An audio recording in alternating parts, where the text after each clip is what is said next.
So, on today's menu, I'm going to cook humbang nangka for dinner. Actually, it's my first time to cook humbang nangka nga dinaghan gyud nga murag pang barangay. Charot.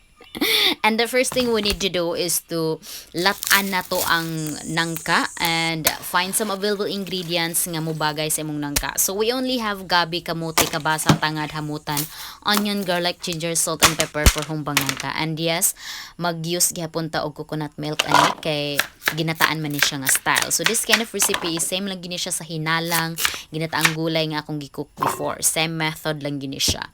And also we use sawiti ani nga siya mo color sa ato ang humbang nangka. So if wa mo na aware sa sawiti, and that's it. It's simple and it's so easy. This is Miss Cynthia.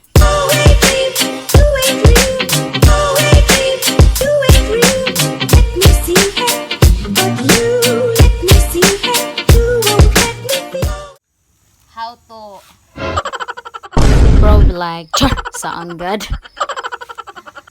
How to takbas jackfruit. Ang uyak at tanawon, ang uyak at tanawon, ang uyak at tanawon, ang takbas. Jamu. Jamu gyapon. Jamu. Lavern kay pamugasay na ni. So this is how you like that? Wait, ebot ka gabi. Dalawin mo. Anong kailangan kong gawin? Dira, amigas niyo ko. Ikaw be. Tanawon.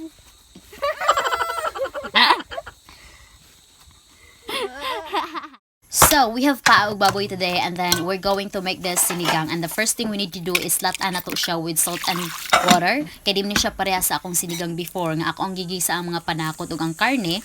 But today, kinahanglan ako siyang latan kay tiil ni siya, gahi ni siya.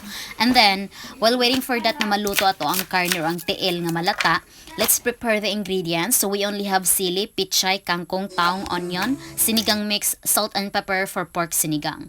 And then, I don't use garlic right now kay dili man ni siya gisahon, then wala naman sa may garlic. Charot. And we also have sweet potato leaves. Yes, we have sweet potato leaves for our side dish. Char, larang side dish, no?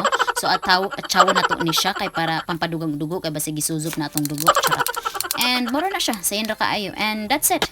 This is Miss Cynthia.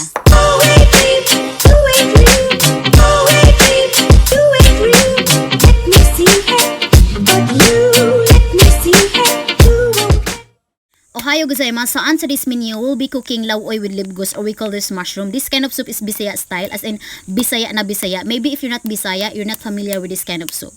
So the first thing we need to do is to find some available ingredients and then wash it well. Kaya purugatan out din. Yung nasa daan ni og, ay ate, hugasan mo naman ng maayos. Charot.